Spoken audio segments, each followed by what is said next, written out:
Hello everyone, it's Isabel Harris. Thank you for watching. I'm titling today's video, Be Aware of Your Opponent. Yes, be aware of your opponent. You know, the Bible tells us in 1 Peter chapter 5 that we have a very real adversary that's out in the spirit world, roaming around like a roaring lion, seeking whom he may devour.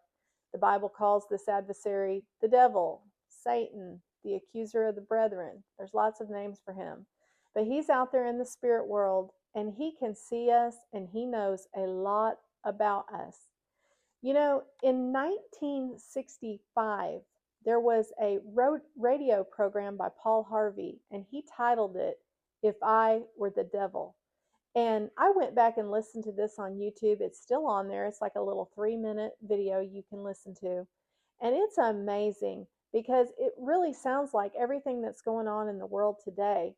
So, what does that tell me? Well, it tells me that there's no new tactics, that the same thing that our enemy, Satan, has been up to forever since the beginning of time, he still does today. So, he has no new tricks in his bag.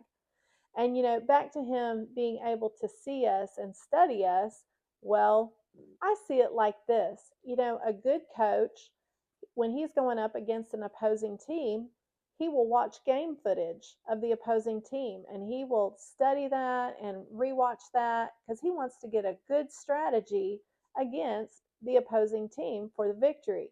And you know, fighters do the same thing. When they're getting ready to go into the ring with an opponent, they study footage and they watch them and they watch their previous fights and how they do things. What are they doing? They're trying to gain the advantage by studying them so that they can be victorious. And that's how I see the enemy, our enemy, the devil, watching us. He's trying to get a strategy on how to defeat us. And so it may not seem fair because he can see us, but we can't see him. But that's not true because we have more power in our little, at the tip of our pinky, than all the forces of darkness, all combined, all put together. You know, the cross of Calvary defeated Satan and all his cohorts. So it's kind of interesting that we are in a war, but it's a fixed game because he's already defeated. Our opponent has already been whipped. So, you know, if somebody is trying to take something from me, if there's something in my possession that belongs to me and someone's trying to take it from me, I'm going to hang on to it. I'm going to take it back. I'm going to fight for what's mine. Well, that's how it is. You know, he only can get to us if we let him. And although we can't always control the attacks because sometimes they do just seem to come out of nowhere, what we can do is stay in faith, trusting God that He is going to fight our battles for us, and we can just walk in step with the Lord, and He will help us through whatever is trying to come against us. But keeping the mindset that He is a defeated foe and there's nothing that He can do to you. You have authority over him, not the other way around.